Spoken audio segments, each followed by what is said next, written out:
Great. Okay, so I would say that we're going to get started. I am super excited to have Jon Gluck on this Wisdom Wednesday. Jon is a mentor, friend, industry leader, civic leader, fire starter, and has Only when necessary. and right, and has a fascinating story as far as his life story, his entrepreneurship story, his civic story, and has really branded himself as both a leader of a multinational company, as a leader in the city of Beverly Hills civically, and as an innovator even in across multiple industries and marketing. So what I'd love to do first is if we could each, I know that we just introduced ourselves, but if we could each say what it was that interested us in being on this Zoom session today. And then, Jon, I want to hear your story in a recorded version from childhood, you know, influence of elders, accepting difficulties, building your brand, and those sorts of things. And I know that we'll have questions and discussion along the way. So, cool. Happy to share. Avital, you're up first. Hey, okay. What interests me, I'm interested to learn about branding because all my life I'm in the field of branding myself, branding the business. I have a real estate business for the last 8 years. I'm a community leader. I work with a lot of different organizations.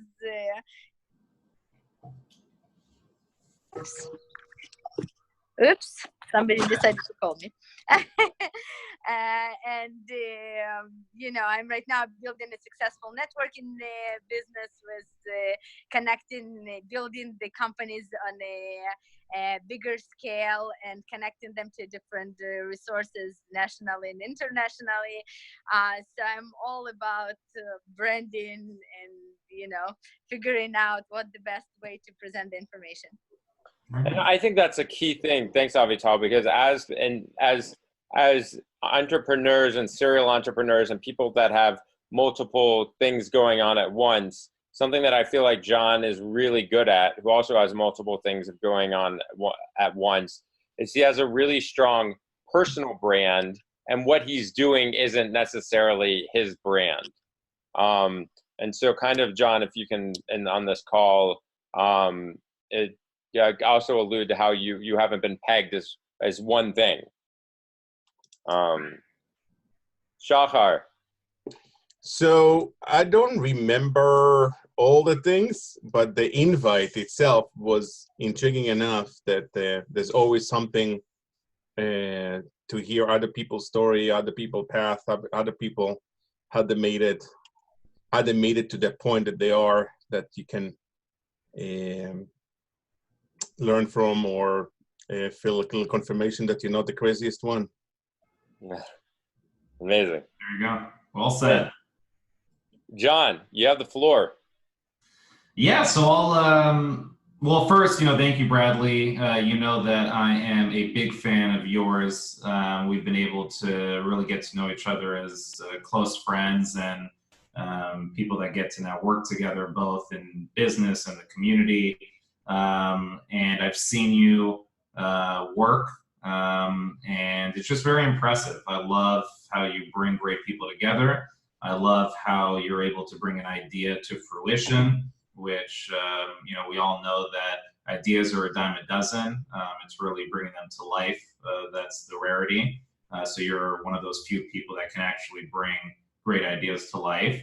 And you just make the experience of getting involved with things like this just very pleasant and very smooth. So whenever Bradley Cook calls me, I say how high, and I'm there. So this was just the latest opportunity. So thank you for bringing the community together and helping us all learn from one another. I'll give just a short, brief background on my what I'll call my startup journey as a human being. I'm fortunate to have a dad who is an entrepreneur. So from a very young age, I was exposed to the entrepreneurial journey and world. At 14 is where I got the first itch to start my own business, and I haven't stopped since. So I am now more than 2 decades in starting and growing my own business and in entrepreneurship. There is no replacement for experience. You can be as smart as you want. You can have as much money behind you. But until you go through the crazy journey that you have to go through, you can't possibly reach, where you're trying to get. So it's just been an incredible journey of 2 decades of entrepreneurship, of leadership. My deepest passion, which is one of the reasons that I was happy to talk on this topic today, is marketing, and particularly branding. It's just a natural passion of mine. I've, known it since I was a kid, and I've just been able to really explore it and dive deep over the years. So a consistent thing with my journey is that while I've been building whatever organizations I've built, I've always been building a brand alongside it. And those are 2 different things. They work, they play well together, but they're 2 different beasts to tackle. So my journey is, starting and growing a number of brands alongside starting and growing a number of organizations. The organizations have spanned businesses, for-profit businesses, my startups, and all different industries and all different sizes, to even now doing city and community work, to where the city itself reaches out to me, organizations in the community reach out to me, and they just know my background and my ability to help form organizations and set foundations and build brands. So now I get to work on a variety of projects that are both for myself and my team in business, and then also for the community and the city at large in my community work. So that's a little bit about me. So beyond that, I kind of like to engage in these kind of conversations and having a conversation and seeing what questions anyone has on anything to do with today's topics, which are either personal brand building, business brand building, and the Jewish value that we're focusing on today, which is accepting difficulty. So if that's okay with Bradley, just open it up and see who has a question and have a conversation. Jon, will you tell us about first off, how did you come up with the idea of creating Beverly Hills water using the Beverly Hills brand? Yep. And a little bit about that journey. Yeah, definitely. So it's an absolutely fascinating journey. We decided a number of years ago to get into the bottled water space. And one of the early decisions of any venture is what you're going to brand the venture. I'm a longtime Beverly Hills resident, as I said, very involved in the community, have a lot of pride and passion in the city. And so when we went to the brand building conversations, we both saw the opportunity to leverage a $1 billion brand, which is Beverly Hills, world renowned, world famous, and also to take pride in our community and feature it in a consumer product. And so those were the 2 lines of thinking and how the conversation led to a Beverly Hills brand, the Beverly Hills centric brand. How we actually came up with the brand name Beverly Hills 90H2O, which is just one of those very special brands that once you hear it, the vast majority of people brings a smile to their face and immediate emotion and immediate meaning because of the 100+ years of Beverly Hills heritage and world fame. So how we came up with that is also part of my dad's background is he is an inventor. He's just one of those rare creative geniuses who his brain works in a certain way, and he comes up with incredible ideas. And through the course of the conversation, he is the one that came up with the brand name Beverly Hills 90H2O. And the marketer in me and the brander in me, the moment I heard it, I knew that we had something very special. My second thought was that is just too good of a brand name and too straightforward of a brand name that someone hasn't thought of it before. So that was my second thought. Once I got past, wow, this is incredible and special, and I love it, there's no way that it's available. There's no way that it hasn't been thought of. So we dove into looking into it. Sure enough, it had never been thought of before, which wasn't totally surprising to me because having been raised by an inventor, one of the things I've learned is that a lot of times the best ideas, the best inventions are the ones that are so straightforward where people are saying, why didn't I think of that? It's just a phenomenon of innovation. So this was one of those examples where you hear Beverly Hills 90H2O, how the heck has no one thought of that and run with it? And the simple reality is no one had it. So there we had a powerful brand that was totally available to us. And that was the single biggest moment in the startup of our company that propelled us to the next stage. We knew that this was a rare and special opportunity, and we had to run with it. So that snowballed as ventures do. We ended up forming great partnerships around the brand and building incredible products and building the team and the supply chain and, going through a 2-year development process, eventually launching. And consumers have really just loved it since day one. We've had incredible press from day one. We've been on the Conan O'Brien show, CNN, Good Morning America, Wall Street Journal, you name it. And we know that a big part of why those press opportunities come in is not just because of how great our products are, how great of execution we are, how savvy we are with marketing, but it all centers around the brand name. We know that this company at its core is a powerful brand name. So we've just surrounded that with all the right stuff, and that's why the marketplace is really responding well to it. So that's a little bit about it. One interesting thing I'll share, if anyone's interested in intellectual property and things like trademarks and how we're able to protect a name like Beverly Hills 90H2O, is that no one can own a regional name, not even the region itself being like the city. So the city of Beverly Hills does not have any protection over the words Beverly Hills.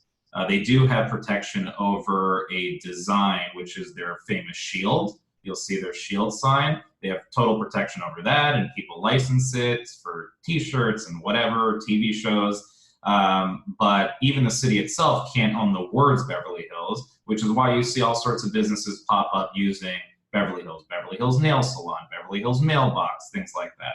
And so as long as there's something unique tied to the Beverly Hills words, then you can't protect that. So we have protection over Beverly Hills 90H2O as a set. And what that also does is that gives you protection over anyone else that would want to come into your space. So the beverage space in our case, and we have protection over some other spaces as well, which in the future we may explore. No one can come into our space with, Beverly Hills, foo-foo water, So forever, the Beverly Hills name is ours to run with in the categories that we have protection. So that's a little bit about, the genesis of the brand name and just a fun tidbit about the protecting of that brand name. Now, Jon, at the same time, you launched Next Beverly Hills. So you identified that there was an opportunity to engage the next generation and build the next generation of leadership in the city of Beverly Hills. At the same time as launching and building Beverly Hills 90H2O. What was that journey like of doing both a civic leadership and an entrepreneurial leadership? Yeah, so every time you launch a venture, and I look at anything that's a project as a venture, whether it's for-profit, nonprofit, community, family-related, when you take on a project, you're really embarking on the journey of a venture. So before I touch anything, I'm the kind of person that does some really deep thinking and vetting and evidence-based decision-making before I take something on, so that whenever you see me actually move forward with something, there is very good reason and a lot of time and energy that went into making that decision. As sort of a guesstimate, for every one project I move forward with, there's another 10 that I don't, whether it was an idea I had or an idea that was brought to me or an opportunity that someone reached out about. So Next Beverly Hills is a great example. There's a lot going on in the city of Beverly Hills, a lot of opportunity for growth, a lot of potential for change, that's needed. And one of the things that I've learned in my almost 10 years of community involvement here is that the next generation, up until we launched this relatively new committee, was almost totally non-existent. And that's to say that we had, and let me first say that we define next gen in this context as 25 to 45 years old, but really 20 and 30 somethings. It turns out that of the 35,000 residents we have in Beverly Hills, about a quarter of them, 25%, so about 8,000 locals are in that next gen demographic. Yet what I clearly saw and experienced myself is that there is little to no connection between those locals and the city, and those locals and the community.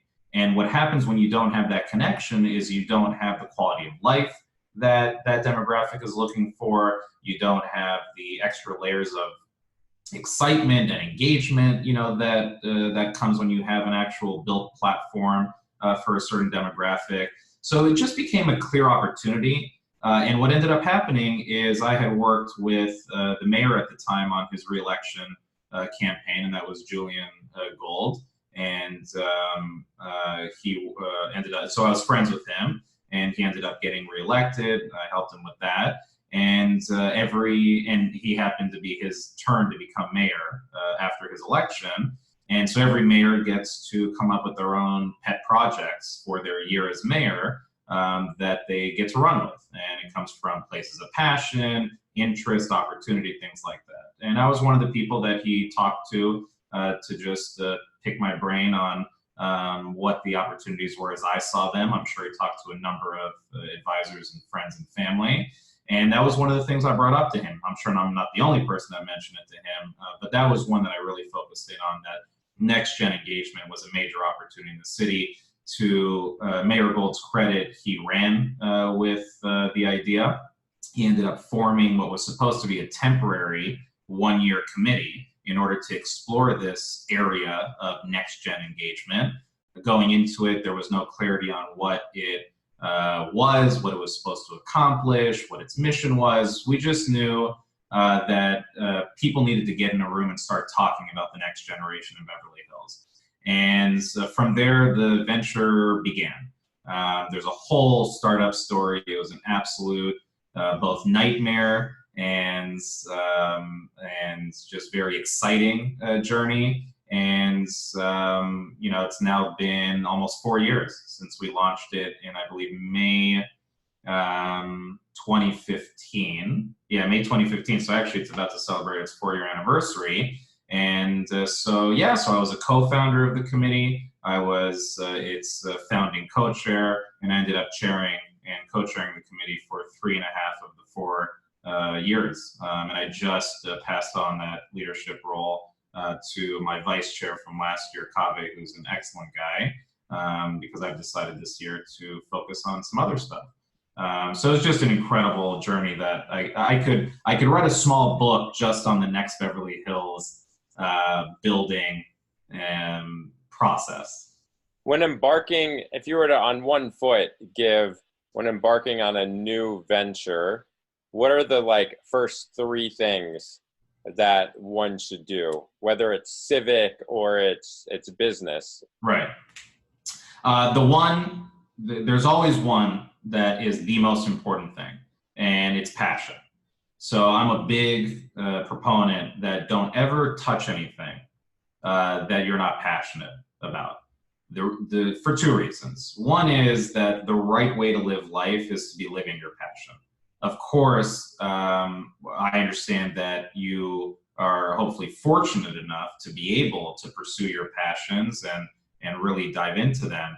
But if you do have that opportunity, really explore what your deepest passions are and go in that direction. The second reason it's important to follow your passion and identify what that is because the journey simply is too difficult to survive if you're not being driven by something greater than things like ego and money and opportunity. It is simply just too brutal. You'll be chewed up and spit out, whether it's a community project, a business, nonprofit, I don't care. If you actually want to accomplish something special, it's going to be a brutal journey. And in the darkest days, the thing that's going to get you through is your burning passion. So that's number one, is really only touch things that you're passionate about. The second thing, that's the immediate second, is strategy first. It's absolutely incredible to me that 9 out of 10 projects that I come across and that I see operating have little to no strategy, meaning that they're totally focused on execution. And I could talk for a very long time on why doing execution before having a solid strategy in place is just setting yourself up for failure. But it's just it's an absolute requirement that a team needs to think through and solidify the strategy of a venture. Things like, what is the objective? So I'll give you an example. Next Beverly Hills, the committee, didn't have an objective from day one, right? So from minute one, we were set up for failure. Now that's okay in that context because I think it was just designed to get a bunch of active locals in a room and we would figure it out. And fortunately, we were able to figure out what our strategy was. But in a business, for instance, it's deadly. You start, for instance, building things and start developing things and start bringing people onto the team. But if you don't know what the cohesive strategy is behind all that activity and all that execution, it's all just going to fall apart, as things get more complicated and they move along. So number two in the startup process is solidify your strategy before you spend one dime and 1 minute on execution. Execution, by the way, to paint a picture, are things like building your website, things like picking your colors for your branding, things like deciding who to hire or who to bring onto your team, things like what to name your company. That's all execution. And all of that needs to flow from what the clear strategy is. And what's beautiful is that if you can come up with a clear, powerful strategy, the process is so much smoother, so much more pleasant, and so much clearer in the execution. Everything flows from strategy. So those are a couple things. Those are actually the first two things to always think about before you embark on the journey. Just another curiosity, are those 30 to 40s, are those second generation residents or the transplant that came into the city? A total combination. So the committee was designed to be totally open to anybody. In fact, the committee is open to absolutely anybody, even outside of that age demographic. But the mission of the committee is to serve the 25 to 45-year-old residents. So the makeup of the committee is, I'll give you the spectrum of age, is everywhere from we have high school students that have been in the room, college students, all the way up to we have people that have taken on leadership roles and have made a great impact for the committee into their 60s. So as long as everyone commits to and rallies around the mission that we have, it's a come one, come all kind of environment. as far as to directly answer your question, is it first, second generation? It doesn't matter. Whoever cares about our mission, whether you live here, we have a number of members that don't live here, they work here, and then we have some members that have no direct tie-in yet, but they want to move here, or they want to work here, and this is their opportunity to start learning about the community, engage in it, and try to make an actual impact so that they can make a community that they want to live and work in. So we have the entire spectrum of membership. No, that's great. There was just was thinking if Beverly Hills is a more fixed community, generational community, or it's a transient community when people just come and go as work and stuff is needed. Just to know. It's a great question. Generally, you have a mix. You have, and you really do have the entire wide spectrum, because a lot of communities are more narrow in spectrum. Beverly Hills, because of the uniqueness of just the city, is you have everything from fourth generation people that have been here for decades and decades, all the way to people that are renting an apartment because they work at one of the big tech companies that have an office in town. So that's one of the really cool things about this city and about engaging in the community, is you really get to meet and get to know a very wide spectrum of people. So I would say that we really do have a mixed makeup, but from the entire spectrum, from your fourth generation to someone that just got a job at a really cool company and is going to rent an apartment here for a year. That's great. What now, as far as overcoming difficulties, when you were doing can you share a story with us, either from Next Beverly Hills or Beverly Hills 90H20, where you thought you hit a wall and you either needed to pivot or you had to create something new to save the baby, because it might have seemed like the bathwater was being thrown out. Yeah, no, it's a great question. So, you're bringing up one of the core fundamentals of the journey, which is pivoting. Pivoting should begin from day one. So when you launch something, what you're launching is what you and your team and as much market research as you've done, as much testing has told you is the right thing to do. But there's nothing like actually launching something, putting it out there in the world, wherever it's going, whether it's a city, a state, a country, the world. There's nothing like putting it out there and receiving the real-time, live, immediate feedback of the consumer that you're trying to reach. And what is incredible is that you will, 10 times out of 10, if you're listening properly and you're humble, be receiving feedback that tells you the kind of changes that you need to make.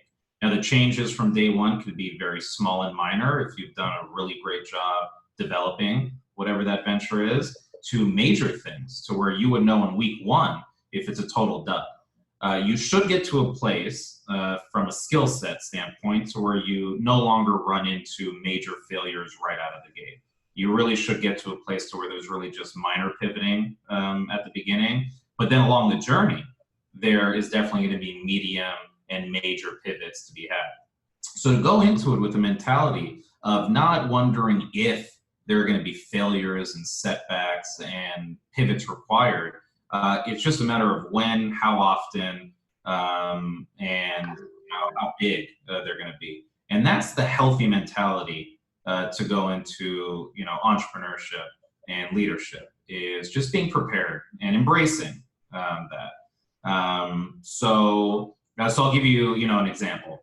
With Beverly Hills 90H20, we had a over the moon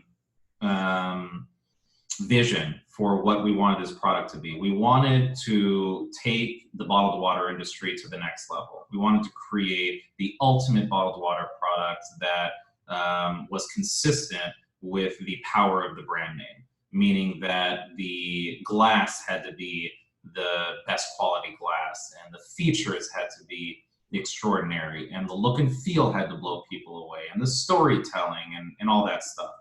And so what we learned the hard way, and I'll just sort of narrow down to the manufacturing side of a food product, is that the more clever and the more innovative you want to be, the more challenges you're going to run into on the manufacturing side. Manufacturing by nature is a very rough around the edges space. They're all, not all, but the vast majority of manufacturing companies are about volume. So they're about tight profits, tight margins, and high volume. And so when you have a company like ours come along and say, well, we're not out of the gate looking to blanket the world with our products. We have a very strategic approach to what we're trying to do. We need it to be the highest quality. And I cannot begin to tell you the obstacles that we ran into, from everything from finding the right materials to the actual bottling facilities, finding a bottling facility that could bring together an extraordinarily unique product.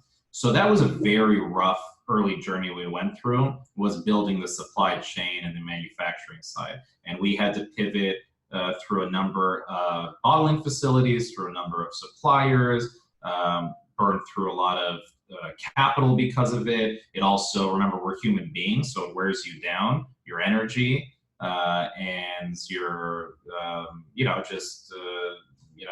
that side of it. So that was a particularly brutal part of the earlier side of development, was the manufacturing.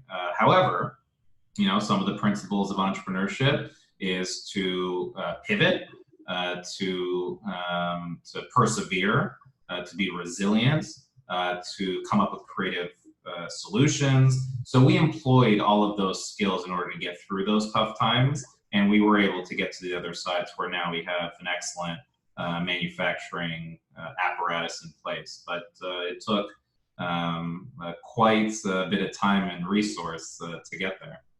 So as part of the value of the brand is also sustainability, with you mentioned glass bottles and things like that, that it's more than just another water bottle. And just curiosity again, where do you bottle it? Is it domestic water? Is it Beverly Hills water? Or is it just water? Yeah, as far as a product goes, we wanted it to be, when we say taking the industry to the next level, we knew that couldn't just be some cute wording. I'm a big substance guy. So while the storytelling needs to be powerful and emotional, and the brand needs to be exciting, I also care very deeply, equally, to what is the substance behind the venture and the product. So this is a real deal product. We made sure to find an incredible spring water. We made sure that all the materials were great quality, were as sustainable as bottled water can be for our category. So in taking the industry to the next level, we knew that, or what we called it, is that we were going to create the ultimate water product. And what that means is that every feature that any consumer cares about, and you could talk to 10 different consumers about what they look for in a bottled water, you're going to hear a bunch of different answers. Some just care about what the bottle looks like. Some care about the taste of the water. Some care about the minerality in the water. Some care about the sustainability, things like that. So we went through an intensive development process to look at absolutely everything that the consumers care about, and we wanted to knock it out of the park on every front, which includes sustainability. So our products are as recyclable as they can be. Now, it's not lost on us that it's a bottled water product. We also make a plastic product, but even our plastic product is as sustainable and eco-friendly as they can be. We can have a whole other conversation on why bottled water is necessary and needed at this point in time in society. And so, we didn't invent the industry. We're just trying to enhance the industry through great products. But we do take seriously that sustainable, eco-friendly side, and we've built into the product as great features as we can on that front. Yeah, just Google to look at what it looks like. It looks like a fancy liquor bottle. That's one of the most common things we hear about our glass product, which was our first product, is that it looked more like a beautiful liquor bottle, like a beautiful bottle of vodka, than water. And that was the point. The point was to knock it out of the park to where it really helped jolt people out of their perception of what bottled water can and should be, to elevate it. And so fortunately, through a lot of work and an incredible team, we were able to accomplish that. And the blue one is the plastic? Yes. Yeah. That's cool. It's, yeah, branding, again, it works. It's it tells it like you have now an emotional connection. Yeah, exactly. And actually our tagline is Drink Beverly Hills. So we want people, when they are experiencing this product, to be feeling like they have a piece of Beverly Hills. They get to really touch it and experience it. Part of that is coming from a place which, again, you know, there's backstory behind why I care about making things more accessible to people, is that most people will never be able to experience Beverly Hills. You know, cost, time, whatever. So if we can actually bring Beverly Hills to them, you can have many more times people out there in the world experience all the positive things about this community than the people that actually can get on a plane and visit here. So that's one of the things we actually pride ourselves on, is that we're creating a product that can help put Beverly Hills in people's hands for a few dollars. And where can you get that? So a wide variety of places on where this product is a fit for. So anywhere from hotels to restaurants to gourmet markets to boutiques, special events. It's one of those, you know, really cool products that it's not just for supermarkets, it's not just for restaurants, which is, you know, most beverage and food products, they just have their particular channels that they can travel down because of the nature of the brand and how we positioned it and strategized it. It's just in a wide variety. We have a wide variety of customers. As far as where to actually get it, we're actually in the middle of our international expansion, which has been its own incredibly difficult, challenging journey that's now going on 2 years of making that transition, and we're just now on the tail end of it, and we'll be rolling out to our first foreign country. So you're soon going to start seeing it in other countries around the world. But those are the kind of outlets that you'll be able to find it in. Anything outside of California here, in domestically? So currently they're not in places outside of California, but that's a strategic decision we made to focus on getting the international thing off the ground. And once that takes off in the coming months, we're then going to circle back to all of the, at this point, dozens and dozens of inquiries we've received from across the US and the world to carry it. So there's not a week that goes by that we don't have a prominent establishment, whether it's a well-known hotel or restaurant, even museums reach out to us to carry the product. And so our response so far, you know, for strategic reasons, has been sit tight. Will be available to you soon. And so I'm excited that that's going to be the next phase of our growth, is once the international thing is off and running, then we get to circle back to all the US opportunity. And we've heard from, you know, every major state and city in the country, you know, Florida, Texas, you know, you name it, we've had to reach out.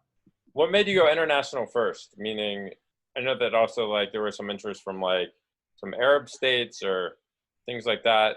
Was it path of least resistance? Was it greatest interest? Was it greatest market opportunity?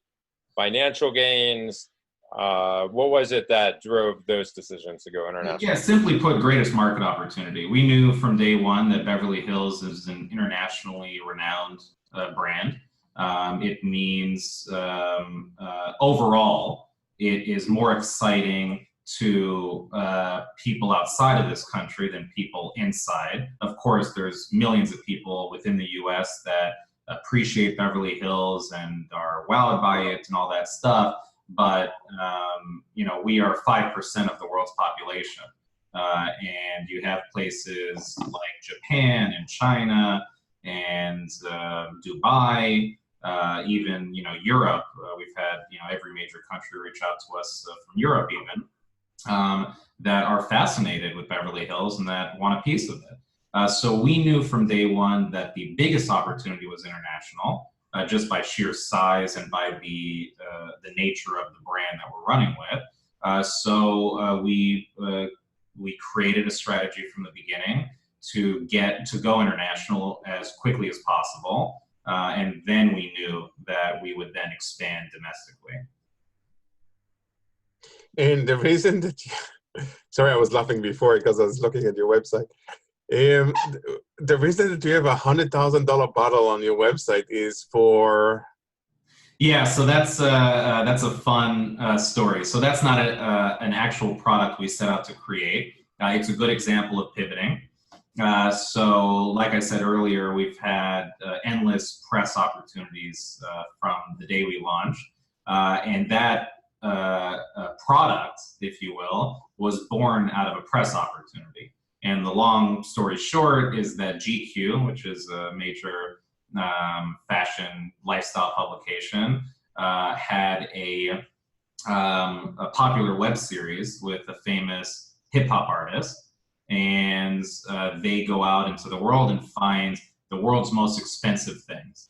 And they reached out to us because they saw, the press attention, and they said, hey, it looks like your first product, our glass product, is higher priced.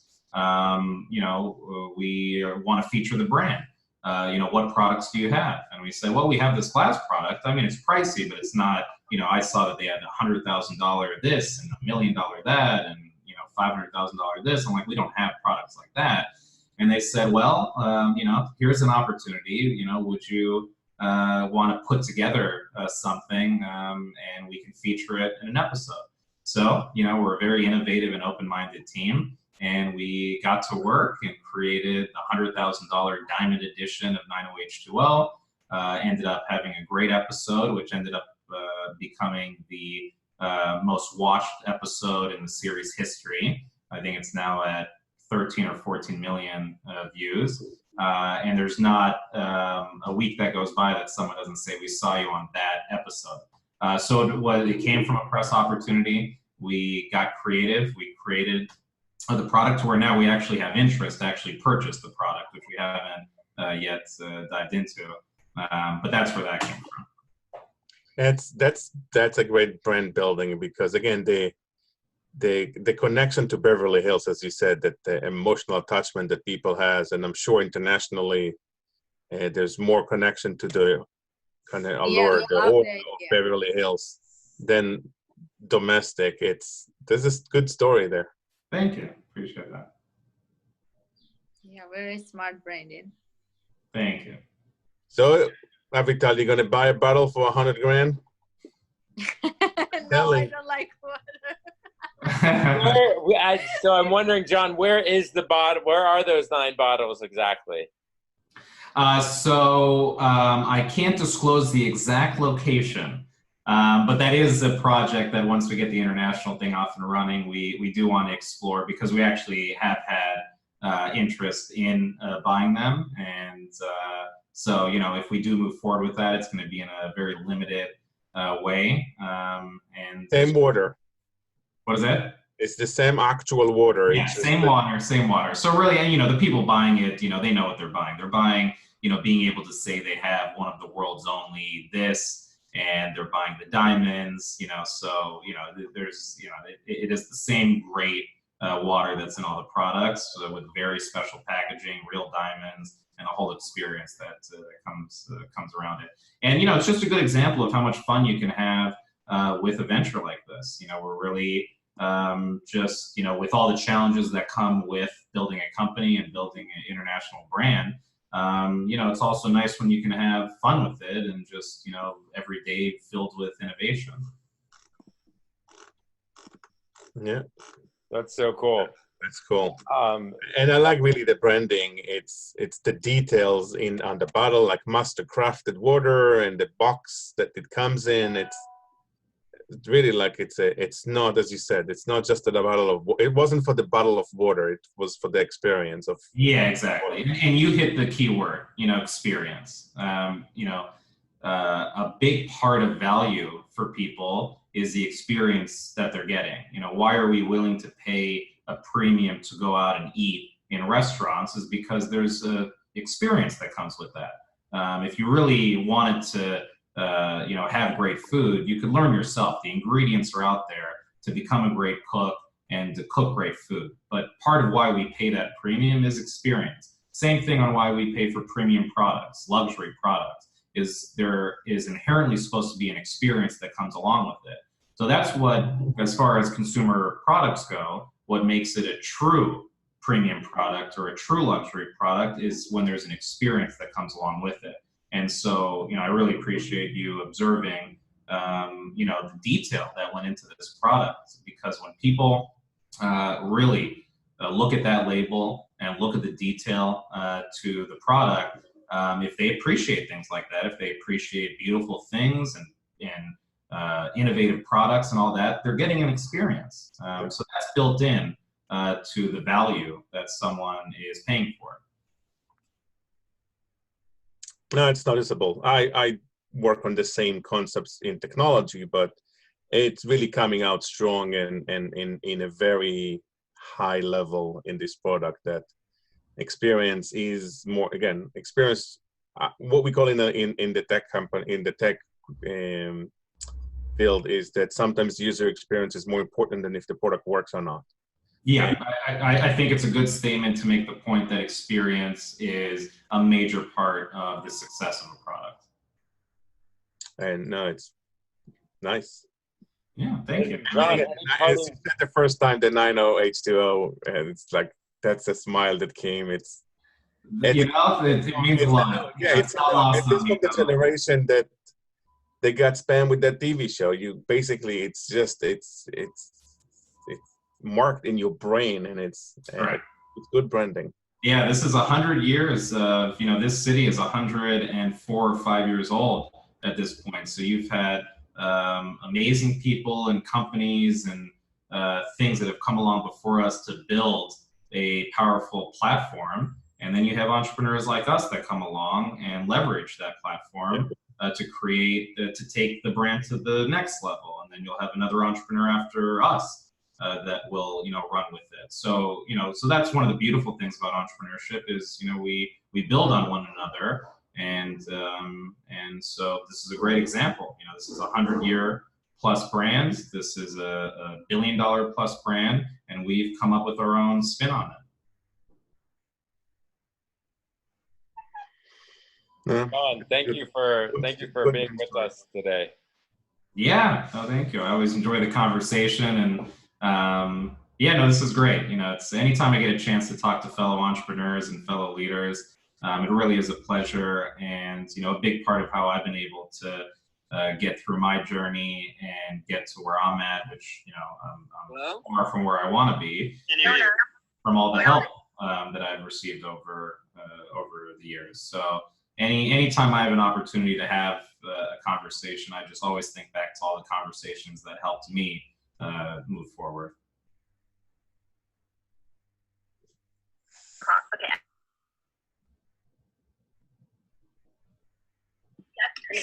Somehow I have something running in the background that's making sound. Yeah. So I want to thank you for everything today, Jon. And I wish everyone an amazing week. And Chag Sameach. Chag Sameach to everybody.